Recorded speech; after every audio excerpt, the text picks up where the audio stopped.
Hello and welcome to Versus Live. I'm Ross Merriam. And I'm Corey Ballmeister. And we've got Rob in the booth. Say hi, Rob. Hi, Rob. Rob will be taking all of your questions, comments, concerns, and burns in the chat. Make sure to tag at Star City Games so he can see them and send his favorites over to us. It is preview season somehow. I know. 421. Yeah, it seems like we just got done with Ikoria. You know, there's so many shakeups and bans and stuff like that it already feels like a new format. But boom, here we go. Christmas in June is already here. I honestly, I expected this time to go rather slowly. Yeah. Because we'd just be stuck inside all the time. And it feels like it's gone by in like 2 weeks. Yeah. But it also feels like 6 years of things have happened. Yeah, it feels like it's very slow in going by, but also very, very long and drawn out. It's a very weird time, that's for sure. I don't understand it. Yeah. I'm just gonna stop trying. I should stop thinking about these things. Good call. Yeah. Just give up, play new cards, live life. I think that's all you can do. Yeah. Instead, we're gonna start thinking about new cards. So that's what we are playing today. We're going to play standard with core 21 cards. Got 6 decks. The last set, last set before rotation, usually doesn't make wholesale changes to the metagame. This is the last one. The next one rotates, right? Yeah. Okay. So it's going to be a lot of which cards supplement existing archetypes. And that doesn't necessarily just mean archetypes that were very successful, tier 1 archetypes, but sometimes a tier 2 archetype gets a really huge upgrade from new printings and it elevates it. So those are the kind of things that I especially like to watch out for with these later sets. We also get to the point where, standard is at its biggest, at its most powerful. So we want to really explore synergistic decks. Yeah. And that's where I am with my first option. This is a mono red aggro deck, but the mono red Cavalcade of Calamity style of aggro deck. Oh, yeah. Which, is highly synergy driven. Hasn't really seen a ton of success over, at least the last 6 months, if not longer. Yeah, not much. Not much. But got a few good new tools in this early portion of preview season. You can see all of the sort of new cards or reprinted cards, as the case may be, laid out before you here. And the two main ones for me are going to be Bolt Hound and Chandra's Pyroling. I remember there was what was the 3-mana 1/3 flyer that did something similar to this? It's +3/+0. Oh, yeah. Chandra's Spitfire. Chandra's Spitfire. Yeah. Very similar to Chandra's Spitfire. So, but costing 2 mana is really huge. Yeah. Just really lowering your curve. It works obviously really well with Cavalcade of Calamity, but also with Fume Spitter.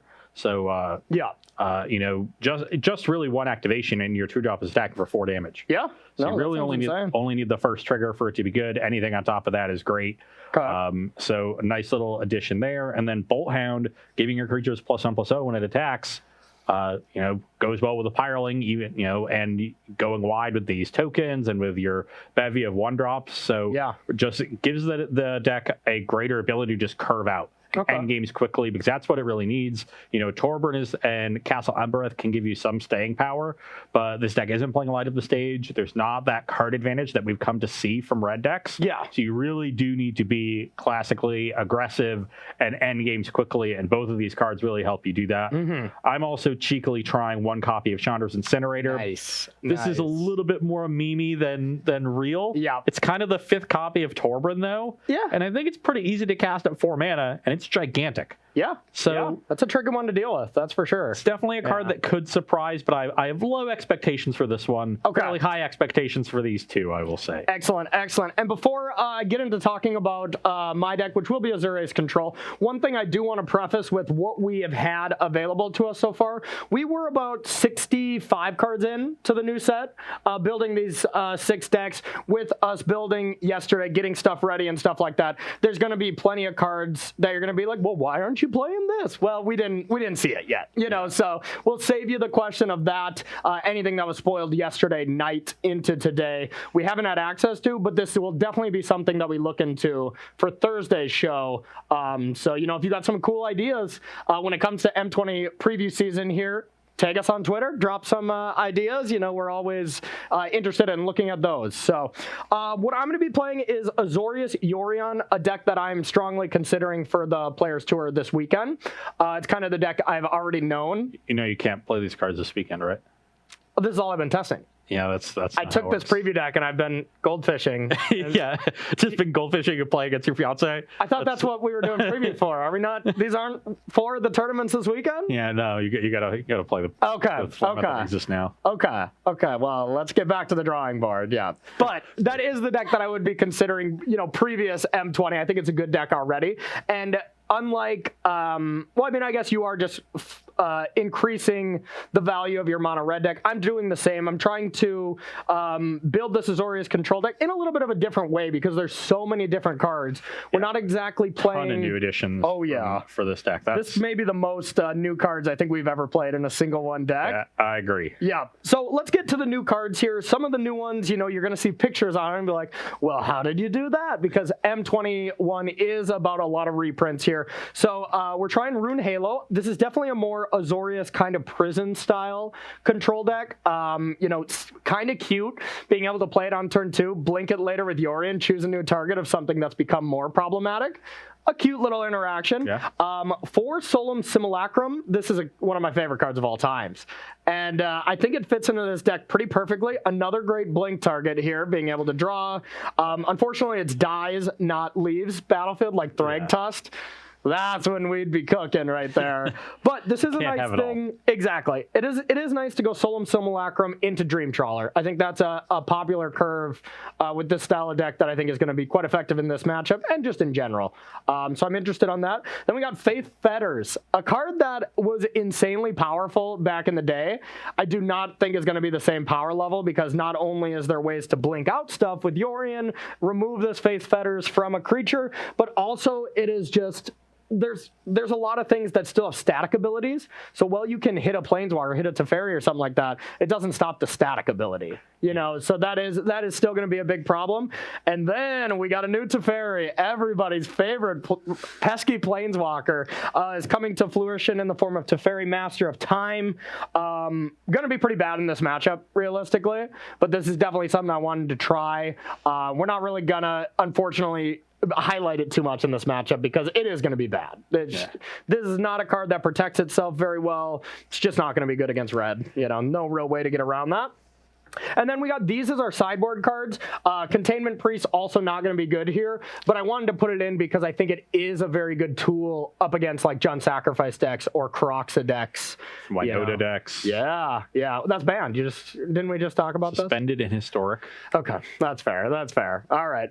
And then these two cards are going to be coming in and they are going to be effective. Baneslayer Angel, you ever heard of it against aggro deck? You a fan? Somehow, despite the fact that we already have Dream Trawler, Lotsy saw fit to put Baneslayer Angel into the core set, and nothing but enters the battlefield tap lands. Yeah. Do they just hate aggro decks? It sounds like it so far. Aggro has not been getting love. I have a little bit of hope that aggro is going to be back this weekend, but probably not, Why? Why would you do this? Just why? But honestly, didn't we have a Baneslayer-like creature recently? Like there was a remake in Trawler. No, in Dominaria there was Lyra Dominaria. Lyra was for use of better words, crap. It was crap. It was not a good card. It got dealt with pretty fast. The power creep is different. Now we did ban like Agent of Treachery and Fires, which would dominate a card like this. And there's not much removal right now in the format, at least the way it is right now, because there's so much card advantage built into every deck that spot removal is usually not great. So we'll see when M20 comes out. We got plenty of stuff to figure out there, but for now it's going to be good against you specifically right now. That's the problem. Yeah.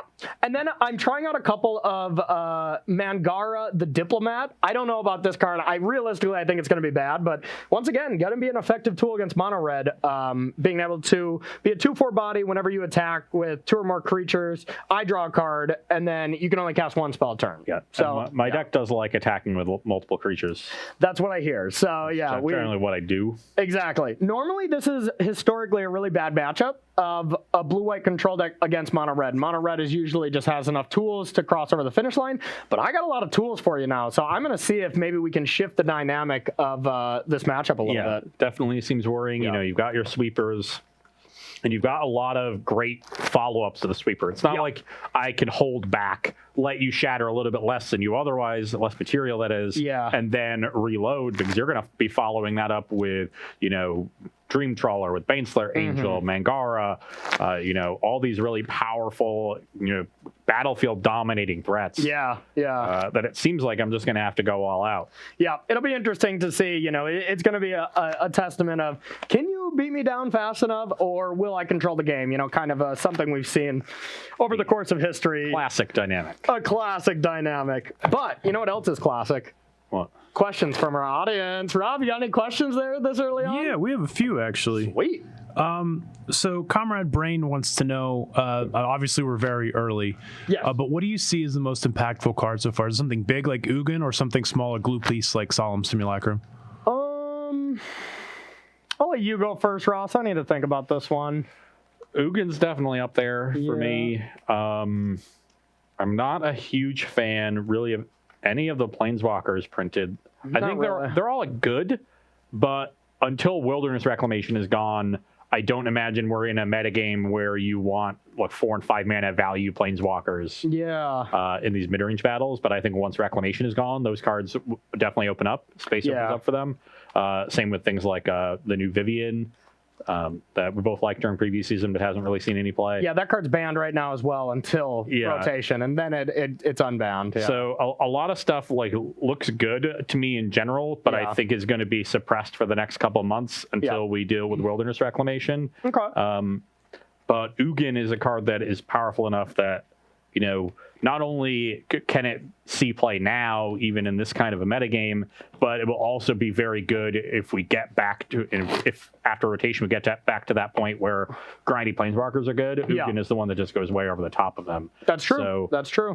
I would have to go with Ugin. Okay. Yeah, Ugin, wasn't necessarily what would jump out to me. I think I'm going to go on the smaller scale. I think the upgraded Heartless Act, I'm not sure what it's actually called yet. Plunge or Extinction or... I think Plunge is right. Yeah, Plunge is what it was.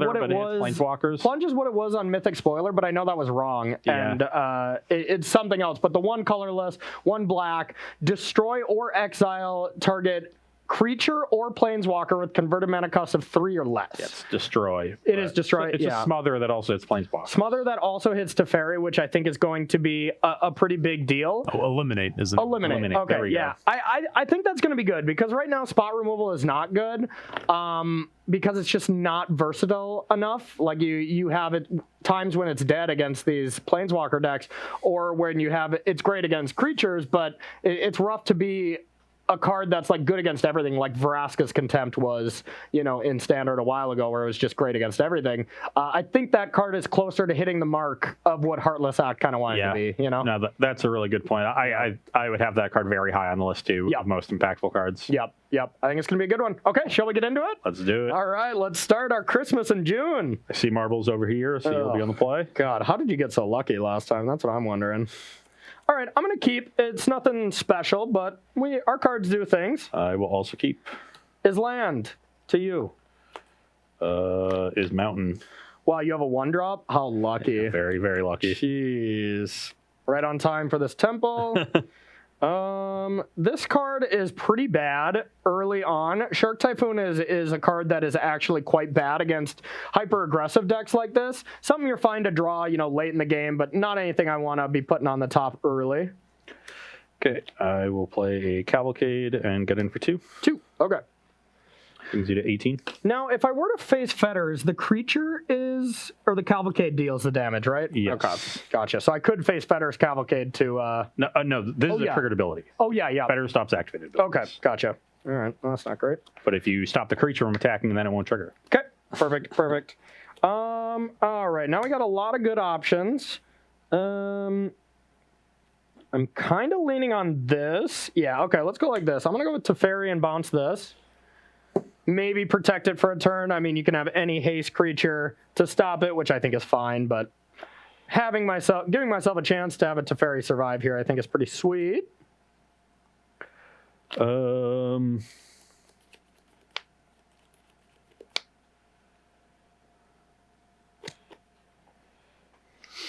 That's annoying.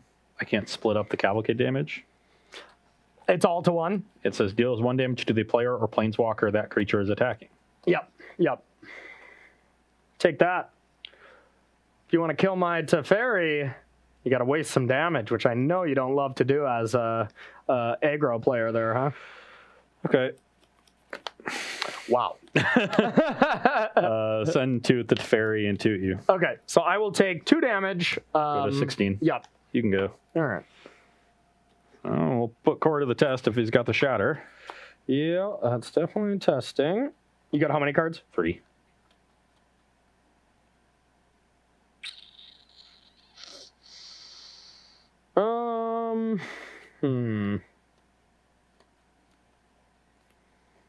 Yeah, I don't think I have a choice here. We're going to shatter. Okay. I'd like to keep Teferi alive there so I could shatter during your turn, but no such Where's luck. my Cedric Phillips? There we go. All right, and I'll pass to you.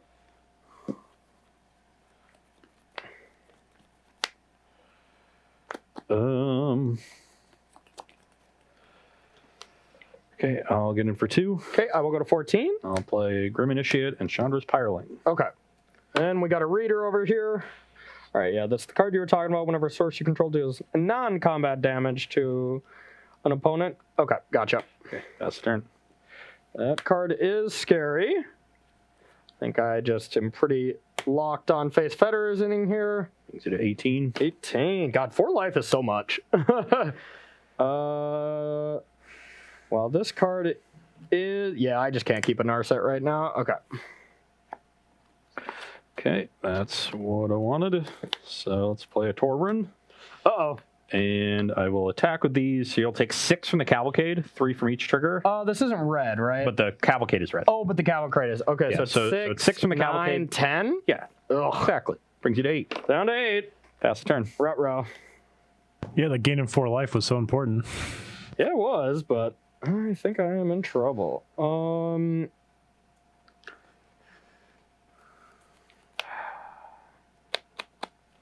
Okay. I think I have one choice here. Probably still dead. 4, 5, 6. Okay, not quite, I guess. I'm going to go with Berthamolitis. Getting in planes. Yes, the planes. And then I got a brand new Planeswalker for you. So they Teferi. You know it. You know it. Phasing out the Torrun. I'm going to have to at some point. All right. So this is on Chapter 1. I should have read the phasing rules before the show, shouldn't I? Yeah, I actually am not even positive either. I believe Ricky had a very good thread on that. Okay. Because Until its controller's next turn. So you're going to want to phase it out on my turn. Yeah, exactly. I was going to phase out during combat was going to be my plan. So first I want to... I get to activate twice, essentially. So first I'm going to draw, discard, and then pass to you.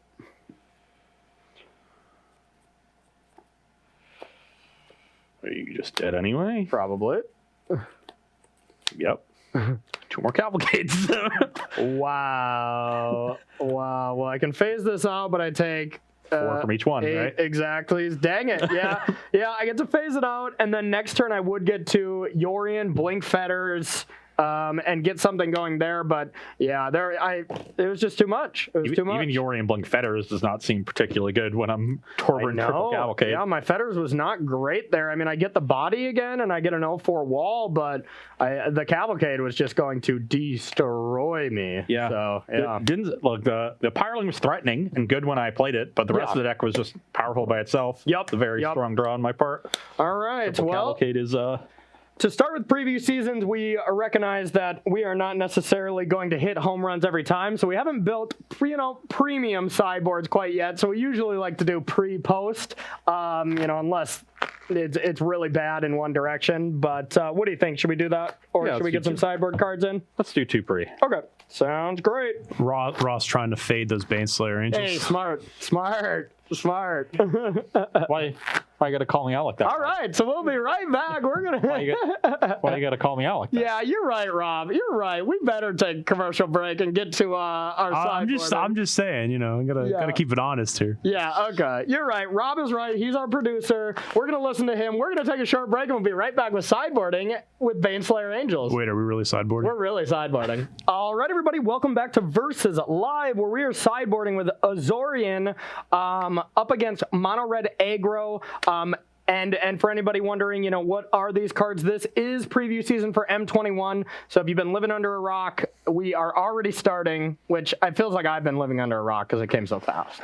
Living under a rock is probably a good strategy for the last couple months. Yeah, it really was. It really was. Well said. So from my end, I'm trying out a card that I'm not necessarily sure is even great in the matchup, but Ruined Halo, we're adding some extra copies here. You're able to name Cavalcade, which is so far seems like the scariest card for me. It's really hard to beat that, and whenever you throw a Torbran down, if you just have like 3 creatures, all of a sudden I'm just taking half my life total, and it just seems really, really tough. So bringing in a couple Baneslayers, and then 2 Mangara, the Diplomat. Now, if I were a betting man, I would probably say that there are going to be like 0 of this card, and you're going to want like 3 Baneslayers. But for the sake of science, I wanted to try these out as well to see if they're good or see if they are just kind of a medium card, which I kind of expect they are wholeheartedly here. What we're taking out here, Narset's quite bad against hyper-aggressive decks. Realistically, I would probably take out Teferi as well, the new Teferi, but you know what? We're in preview season. We're not taking out our new cards. That's no fun. So we're going to leave those in with the hopes that maybe they do something. Take out 1 Elspeth Conquers Death, since you don't have a ton of targets like Torbran, Tybalt, maybe a couple other things here and there. And then 1 Absorb. I'm actually going to take out more Absorbs on the draw, but on the play, they're actually pretty good. So what do you got for me? On my side, I'm rethinking this. I think I want to leave in the Heartfires because they answer Mangara. Okay. Just to give me some reach. I'm going to cut some Forbidden Friendships just to keep my curve low, in addition to trimming some of my worst 1-drop, which is 10th Street Dodger. Definitely want to bring in Fry, obviously, answers Baneslayer, Mangara, can tap down a Dream Trawler at least, and then Tybalt, stopping some life gain, giving me multiple bodies. So this is sort of like my replacement for Forbidden Friendship. Okay. So I am like I'm raising my curve overall, but that's fine in the post-board game. I'm not raising it by a lot. Yep. I still have a bunch of ways to make multiple bodies. This one gives me that extra static ability, which is important in this matchup because you have plenty of life gain between Baneslayer Angel, Dream Trawler, Face Fetters, Absorb. Yeah, I am gaining some life. Tybalt is not what I want to see here, and I don't have a ton of answers for it. No Devout Decrees in the list that I played so far. Could be an oversight, but, I can still attack it down, ECD it here and there. Get lucky, That is your MO? That is my MO. All right, Rob, it's also my MO to take some questions from you. What do you got? You got a few for us? Yeah, we've got a few. So Esteus wants to know, given the reprint of Solemn, do you think that will be in competition with Uro, or is Uro just kind of the much better card for decks that want it? I think Solemn Simulacrum was a very powerful card in its day. I wouldn't be shocked if it doesn't see any play. I wouldn't be shocked. I think people are going to try it, so it's going to go into shells right when the set comes out and stuff. But I am not under the impression that this is a busted card. Uro's a busted card. We know that. I do not in any way, shape, or form think that Solemn Simulacrum is going to be better than Uro, and I barely think it's going to be playable, personally. I don't have a crystal clear memory of the previous 2 times it's been in standard. Yeah. But what I do recall is it never really being a world beater. No. It played a role sometimes, but yeah. Yeah, I remember it in the Corroder Red deck way back. Yep. Which, it makes perfect sense in a style of deck like that. If you don't know what Corroder Red is, I don't know, Google it after the show. It's a mid-range red deck. Yeah. Think Big Red, but with an artifact sub-theme. Yeah. And then when it was in one of the other core sets, like M12, I think. And I don't recall it seeing a ton of play then either. Yeah. It's a card that's much more beloved than it is powerful. Yeah, it's nostalgic, that's for sure. Yeah, and I think it sees a lot of commander play because it's a perfectly fine commander card. Yeah. But it's good. I expect it to see some play, but it is not like a staple of the format or something that dominates the format the way Uro does. I agree. It does pass the test of a 4-drop creature that has to do something when it comes into play. Magic's just too powerful right now, especially in, 8-set standard now, right? Yeah. Yeah. In the max amount of standard sets that we have in this modern era, you have to have a creature that does something when it comes into play, or it has to be something very powerful like Baneslayer to have a chance of being playable. So it passes that test, but outside of that, I don't think it's overall very powerful. 4 mana 2/2. We have 2 mana 3/3s and stuff. I mean, yeah. If you're ramping, it's perfectly serviceable ramp card. Yeah. It can pressure a planeswalker a little bit if that's important. It can block and buy you some time against aggressive decks. So it's perfectly fine in that role. Yeah. But it is not a card that you just jam, like a 3-color mid-range deck just for the fun of it without a real plan behind it. Yeah. If you've got a really important 6-drop to ramp into, if you're like a Bant mid-range deck that's playing Dream Trawler, sure, ramp into your Dream Trawler. And that makes a lot of sense. Hopefully I do that to you this game. Well, hopefully not. But yeah, it's not powerful enough to be put in your deck without a significant purpose behind it. Yep, I agree. Well said, my friend. I'm going to keep. This hand needs a little bit of help, and it's slightly slow, but we do some cool stuff, hopefully. I will also keep. Bang. Scry. Top. I will play a Scorch Spitter. Bang. Here you go. What did I draw? Any idea? I do not know. How much? Obviously a Mystical Dispute. Yes. Those are all still in my deck against the mono red deck, Rob. Okay. 10-3 Dodger, Grim Initiate. Okay. Attack for Take 3 total. Yeah. 17. Yeah, this deck is fast. This deck is definitely fast. A lot of 1-drops. Yeah. I will play land past you.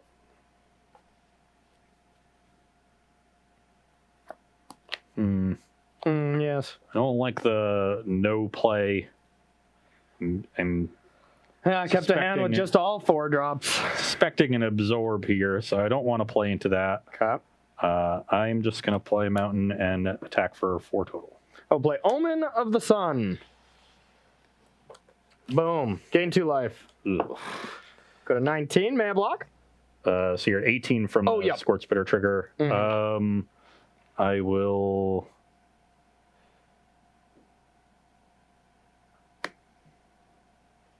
activate the Dodger, I guess. Okay.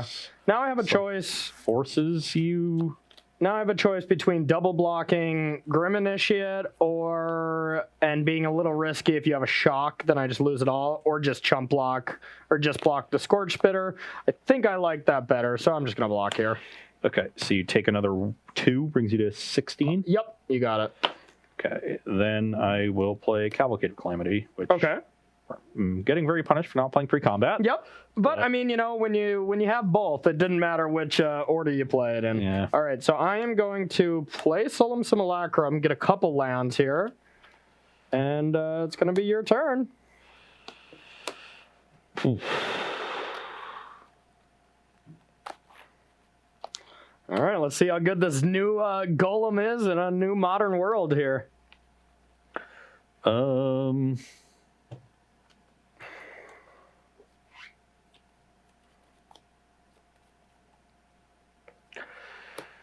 So, if I were to do that... Don't do that. You would just block everything down and... Ugh. I would assume that is Torbryn. Right now you don't have a good Torbryn turn, which is what I want to be stopping whenever you get to untap with 4 mana. Like, sure, I'd take 6, but then I get to kill your board. Something that I don't mind. Still a little scary, but...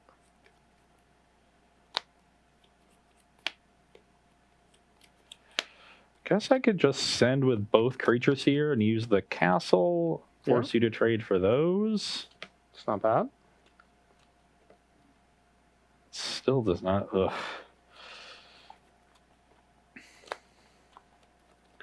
No, I think I just have to activate the Dodger, get in for 2. Okay, I go to 14.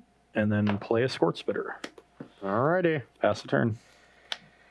Alright, getting a little scary here.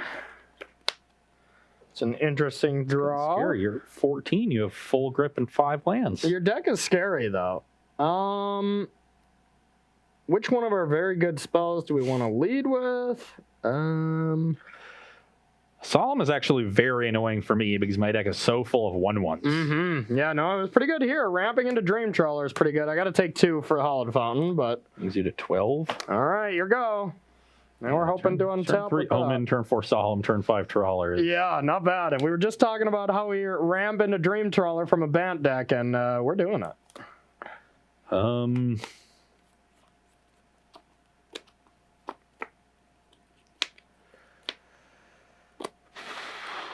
Probably debating whether or not to fry my Dreamy Tea and tap it down.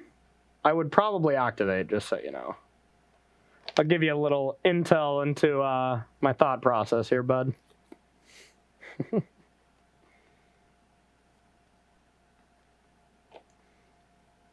Unfortunate that I had to use the Hollowed Fountain there to deal myself an extra 2, but not terrible. Okay. It's not a bad draw. So that will put you...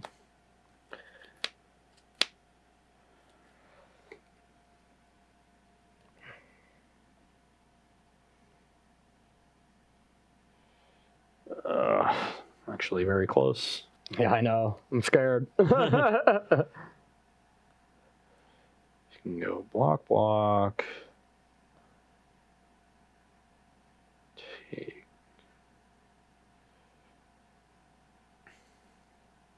Is that my best way of winning?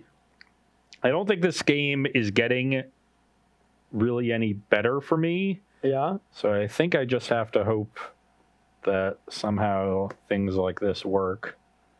So I'm going to play Fervent Champion. Okay. I'm going to activate the Dodger. Okay. Attack with these 4 triggers, 5 triggers, so you go to 7. Yeah, you know what was crazy there? I was just dead to Torbrent before I even block. Like, that's terrifying. Okay, so wait, I'm taking 5? So Torben would have actually just put you to 12. Okay, may I block? Yes. So you made this unblockable, right? Correct. Okay, so I think what you're trying to do is kill whatever thing I block with for Dream Trawler, or trying to tap it down or something like that. So I'm definitely going to max block here, that's for sure. Let's go with, and you have no knights to pump. What would I like you to kill more, I guess? So I think it's just like this. Yeah, let's go like that. Okay, and then I will Heartfire with the Fervent Champion targeting you. Okay. So that brings you to 3. Yep. And then regular damage brings you to 2. Yep.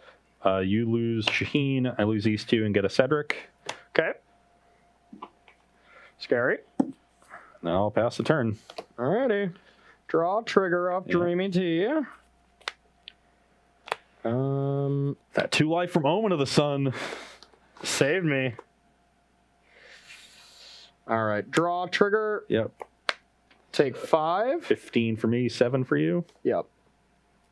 Alright, we had an interesting sequence of draws. I had just like an auto turn here of wanting to play this beautiful card, but we actually drew something that made us want to play something else. So let's go with Solemn Simulacrum. Yep. And I'll pass. Sounds like another Omen.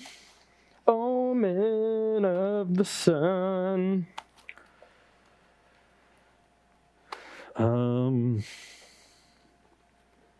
I just have to keep jamming and probably never come close to winning this game, but I will play a Bolt Hound.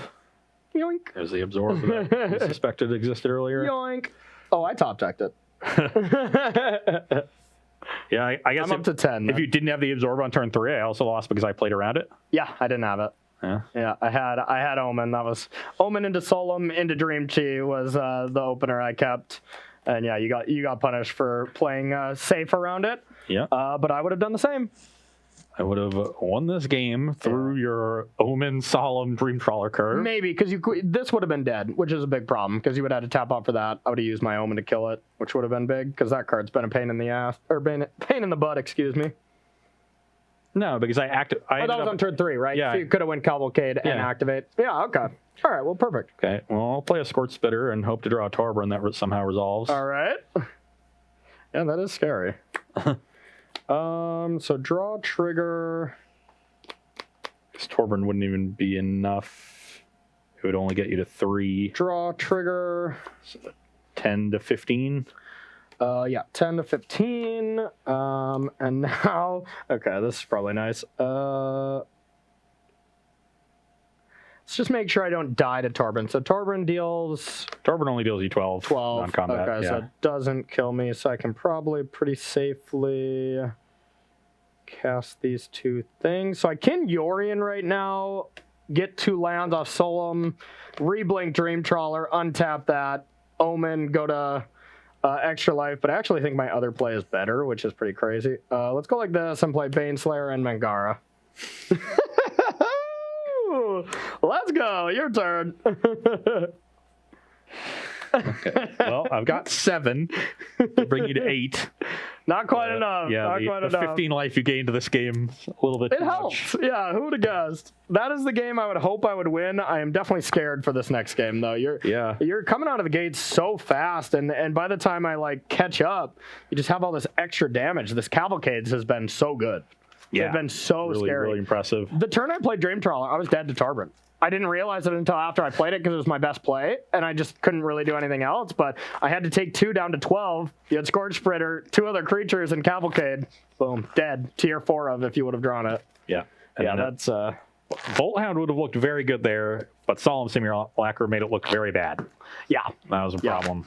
Yep. So Solemn was actually pretty good that game, but Yeah. I think it was a product of, it ramped me into Dream Trawler, which was great, and I felt like I was already kind of ahead, but, that's game 1 of it, and it did feel good, so I'm more interested in the card now. Solemn's always been at its best against small aggro decks. Yeah. Because then the 2/2 body is now threatening to trade for a full card. Yeah. And now you're getting a 3-for-1 that is also tempo positive because it's ramping you. Yeah. And that's the ideal. So But this is definitely the matchup for it. I picture that Solemn against like Team of Reclamation, where I want to always be holding up Dobin's vetoes and stuff like that post board and like making sharks and stuff, and it'd just be heinous. It'd be a card that I want to take out, I feel. And when you have a 4 of something like that card in your deck, it's usually something you don't work out the numbers that you can take out. Like you take out Glass Caskets and Shatters against Team of Rec. You usually don't have enough cards in your board to take out those plus your card that's okay. And that's what makes a card not good enough when you want to take it out against some matchups.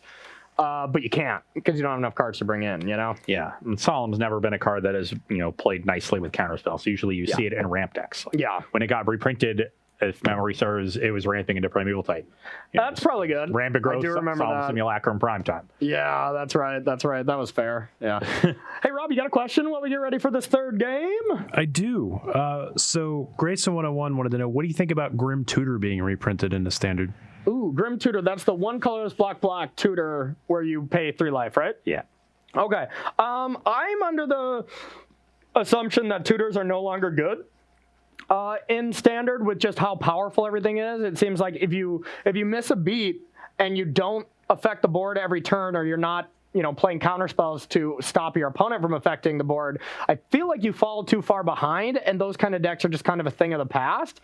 But maybe I am just not a fan of that kind of stuff, so I don't base decks around it. But I'm of the believer that I don't think that card's going to be that good. In Standard, I agree with you. I'm more interested in it in Pioneer and Modern, where, especially Modern, where there are combo decks that it can really help out. Yeah. With the companion nerf, we're going to see probably a lot less burn, which is where Grim Tutor punishes you. Sultai Breach. I don't know what exactly. I agree with you where I don't know exactly how good tutors are in the middling formats. Like they get better the more fast mana and stuff that you see. Infernal Tutor, which has been a staple of Legacy in those Storm decks, has basically never seen play in any other format, right? Yeah. It needs the very specific context to be good, but they're very good in those contexts. So I would be looking to abuse Grim Tutor in the largest format I can. So, Modern, where it wasn't legal before, that's where I'd really look to abuse the card. Standard, I agree, not so much. Okay. Just tapping out, losing 3 life, not affecting the battlefield. What are you getting that's that much better than what your opponent's going to be doing on turn 4 and 5? Exactly. Yeah. It doesn't check out to me, except like, a black-white control deck where you maybe want to get Doom Foretold or Shatter or something like that. But yeah, I do not think it's going to be good enough. If there was like a Nykthos in Standard and like a mono black devotion deck that could just tutor for, a Bolus of Citadel and, Grey Merchant when you really need that might be cool. And I do like that new black creature that's 2 colorless, 1 black. Whenever you gain life, your opponent loses that much life. Like that with Grey Merchant, you just double shoot them. So that is a deck that I'm interested in just building. Maybe that'll be a Thursday deck here. Yeah, but I wouldn't play a ton of Grim Tutors in a deck like that. But even without Nykthos, I could see playing a small number because you want to set up those synergies. Yeah, and I mean that's a deck that that floods a little bit. So I mean, going turn 5, Grim Tutor, and maybe Expunge or Plunge or whatever that card is I was talking about, the removal spell. I already forgot it. But eliminate. Eliminate. You go eliminate a creature, Grim Tutor for Bolas's Citadel, and then next turn curve into Citadel. Like something like that is reasonable. Yeah. And the one place in Standard where tutors are going to be really valuable is if you're getting into top deck wars. Yeah. Because then you're top decking, you just have extra copies of whatever your best card in that situation is. Yeah. So if you're going to play a deck that really tries to get into situations like that, then Grim Tutor makes sense. And actually, the new Liliana with the plus ability does get you into those situations. Which we're going to see later in the show. The new Liliana I'm hyped about. Yeah, the new Liliana I'm pretty hyped about, and we'll see it in a spicy deck later on. I can't remember if you're playing it or I am, but it's going to be fun. I think you are. Sweet. Ooh. Mine's risky, but I have kept way worse hands than this. Got a nice opening, but it is risky. It needs a little help, but I think it's a keep. I'm gonna keep. We need some help as well, but one little bit of help, and we're cooking. Javier, all right. You. 19. You're up. Okay, your go. I'm gonna sack this. Cavalcade, get in for 2. Okay, I like that you're sighing. 17. You either just drew a land that you didn't want to draw, or you didn't draw the land. Okay, so yeah, I am at 17. Then you're done, I assume? Yep. Okay, untap. Not a bad draw there. Glass Casket, and pass to you. You can go. Ruh-roh! Your go. I feel good about this one. You can go. Omen of the Sun. Let's gain some life. I'll go to 21. You mean 19. You missed the 2 from the... Oh, yeah. So 19. Yep. Okay, done? Yep. Well, I don't know what you kept over there, but I like it. I'll give you the beatdowns. 18. We're the aggro deck now. I'll pass to you. I will play Bolt Hound. And, sorry, I'm a reader here. This is not very good here. Attacks. Okay, sure. Attack for 2. Omen of the Sun. You go to 21. May I block? Yes. I'll double block. You're up. All right. Setting up this nice Yorion later on here. Our mana base isn't great, but I'll attack again. 16. Here go.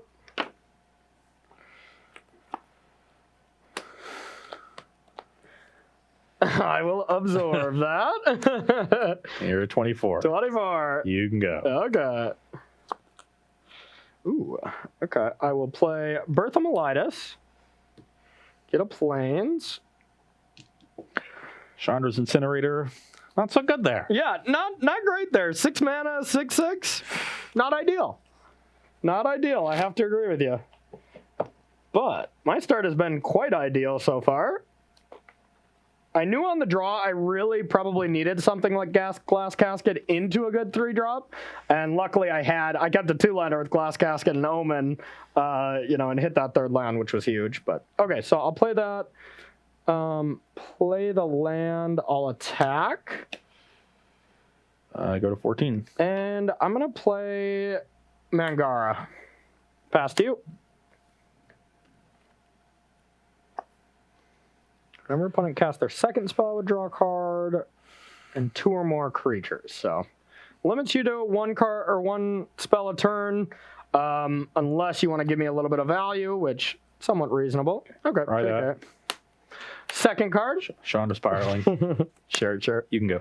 All right. That is the whenever you get a source, your team gets +1/+1. No, it gets +1/+1 double strike. Oh, okay, that's right. All right, so I'm gonna draw. I'm gonna go up. Get an 0/4. Thank you.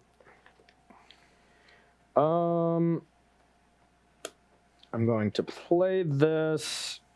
I'm going to put Yorion into my hand. I can't play it quite yet. And I don't want to attack into that, so I'm going to pass to you. I will play Torburn. Yep. I will attack and deal you 3. Okay. And this gets So plus... I go to 21, and now it's a 2/3 double strike, huh? Yes. Okay. So I can just block with the wall, or I can just chump block. It doesn't have trample. Correct.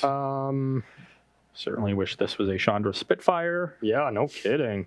That would be dealing you 6 in the air. I will block. Okay. You can go. All right, I will Omen of the Sun. Gain some life. Brings you to 23. Yep. All right. Untap. I'm going to gain 2 more life. 25. And now what do we want to do?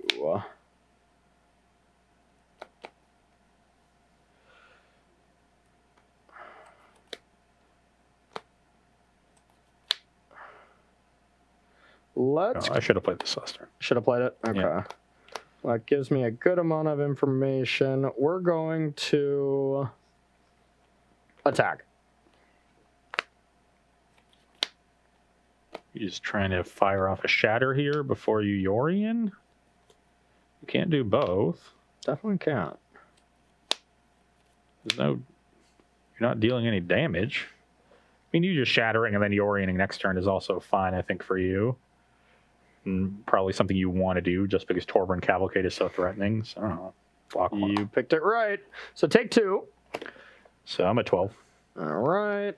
I will pay 4 and then pass to you.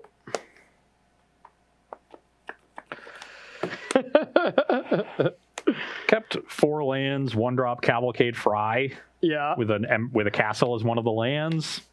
Definitely not bad. And drew land to start the game, and That's not great. Okay, so I'm going to Yorion. I'm going to gain 6 life. I'm going to put 6 creatures into play. yeah, you're at 31. Your go. All right, this is the 9th lane. Yikes. Yeah, 31. I had a nice Baneslayer to follow that one up. Well, that was definitely just an unfortunate draw that, didn't come together for you. Like a little bit of a calculated risk, but, it seemed fine. If you were to draw something nice, would have been okay. My draw just ended up being insane that game as well. Yeah, you curved out very nicely in that game on the draw. About, I would say comparable to how good my draw was in game 1. Yeah. And I was able to also steal it on the draw. And then the game 2 was very, very close with you on the play. Yeah. And, one judgment call of me trying to play around Absorb was what ended it. So, and that's always tough, I mean, I love being in the situation of having Absorb and Omen, because it's like, it doesn't matter what you do, you're going to feel like you chose wrong, and you're going to be second-guessing yourself. In that situation, I didn't have both, but, it is just rough, because if you play around it perfectly, you get rewarded, but it's just a guessing game. I mean, there's really nothing you can do to leverage that besides guessing. You have 3 copies of each card. And exactly. As far as the new cards on my side, they did not look particularly impressive. Yeah. Bolt Hound would have been good in that second game, but Solemn really shut it down. And Solemn looked good for you, but I think I'll reiterate that this is definitely the matchup where Solemn is going to shine. Yeah. If you were to play against, Team of Reclamation or a Flash deck, anything where your counter spells are really valuable, then tapping out at 4 mana is not great. Whereas in this matchup, you want to get to the battlefield, you want to get to your high end as quickly as possible, whether it's Yorion blinking the Omens or Dream Trawler or Baneslayer. So Solemn helps you do all of those things and is a good blocker. The Pyroling looked reasonable. You had the fetters for it in one game, but it would have been excellent had you not had the removal spell. I drew it a little bit too late in the other game. Unsurprisingly, the Incinerator did not look particularly good. Yeah, we kind of figured that one, right? Like, that didn't look too great. And from my end, it honestly wasn't a story of new cards that much either. It's like, Omen of the Sun, Yorion has always been the recipe to beat mono red Obosh decks. It's essentially the same. Cavalcade is not good against Omen of the Sun. Omen of the Sun is just excellent, and, drawing that many as I did, I only play 3, so drawing all 3 was very lucky, and then Shatter the Sky was very good, and then the rest of the things played a role. Baneslayer is gonna be good, but, Fries will be more around, and whenever you trade a 5-mana spell for me, and I trade down for your 2-mana removal spell that I can't counter, sometimes it's gonna be a liability, so I think Solemn into Dream Trawler is almost better than Solemn into Baneslayer. Oh, 100%. And as far as the other cyber cards, Fetters looked fine. Yeah. You drew it once. I'd be interested to see how Feathers looks against like the Mirror or something like that, where normally you would think these kind of gain life can attack things would be bad, but like being able to hit a Narset or being able to hit a Teferi is interesting. You know, I do think enchantment style effects like Banishing Light I think are really, really bad right now, just because there's so many ways to Gem Raise or destroy it, Teferi Bounce, you know, all these things that make it where your removal spell is a liability, similar to Glass Casket right now. I'm not in love with it. You know, in current standard, I'm leaning more towards Aether Gust than Glass Casket because it's just becoming a liability, but who knows if that's going to happen moving forward. But you do already have Elspeth Conquers Death, but Face Fetters has, you know, that similar effect where it's handling this wide swath of permanence, but it's significantly better against aggressive decks, where ETD has historically been quite poor. So I imagine Fetters probably comes in to the deck only if the metagame is very aggro heavy. Yeah. So that's definitely where I have that card right now. I would think so. I don't have high regards on that one. I think the Teferi is going to be good, but once again, not a matchup for this, and I'm still not sold on it quite yet, you know. So, all right, let's take some questions, and we're going to get ready for round number 2 here. All right, so kind of a general question here. Shafta 2004 wants to know, what do you think is the best core set? Best core set. I've kind of been under the assumption that I actually don't like core sets. You know, over the past history, now that they've been integrating more new cards, I think it's been better. But core sets used to just be like, oh, a new set. And it's like, it's all the same stuff, you know? I think a lot of the core sets from the early 2010s were quite good. Yeah, but Origins, right? Like, that was a really good one. That's what I was going to say. Is I think pretty clearly the best one. Yeah. Though I liked 2011 and 2012 as well. Okay. But Origins is just honestly just one of the best sets ever. Yeah. In terms of fun, balance, limited, good limited environment, very, very skill intensive limited environment. Only the best players would succeed. Yeah. It's very, very good. Is that the only limited format where you did well? It's one of my Grand Prix top 8s was that format. All right. I also was like crushing our house drafts testing for that Pro Tour. Yes. But an awesome limited format. It was really, really fun. Yeah. There was a lot of cool stuff going on with it. I think clearly a format where anyone could win. So there were powerful cards, but not busted cards. Yeah. Some people complained about Jace Prodigy in Standard. You know, it was one of the best cards in Standard for most of its time there. Yeah. If not all of its time, but it was fun though. It was never. I don't think it was ever that oppressive. Yeah. And it was skill intensive and it was fun to play with. Yeah. So cards like that and that entire cycle, those Transform Planeswalkers, Kithy and Nissa, Liliana, they were all fun. Yeah, all super fun. I think almost all of them saw some play at some point. Liliana and Chandra were the weakest of the bunch, but okay. And Nissa and Jay certainly ahead of the others, ahead of Kithian, but that cycle, Hangerback Walker, there was a lot of cool stuff going on in Origins. So I think pretty clear vote for best set. I agree. I'm with you, and I didn't. None of them stuck out besides that to me, so that makes a lot of sense. Let's take one more, Rob, and then we're gonna head to break. Sure, we've got a few different people asking questions, kind of contributing to this. But do you feel like Core Set 2021 is kind of giving us too much ramp, and maybe that these ramp strategies might be all too powerful in Standard? I did see Cultivate, right? Like Cultivate just came back too, right? That's another card that's like, Kodama's Reach was a staple in 2002.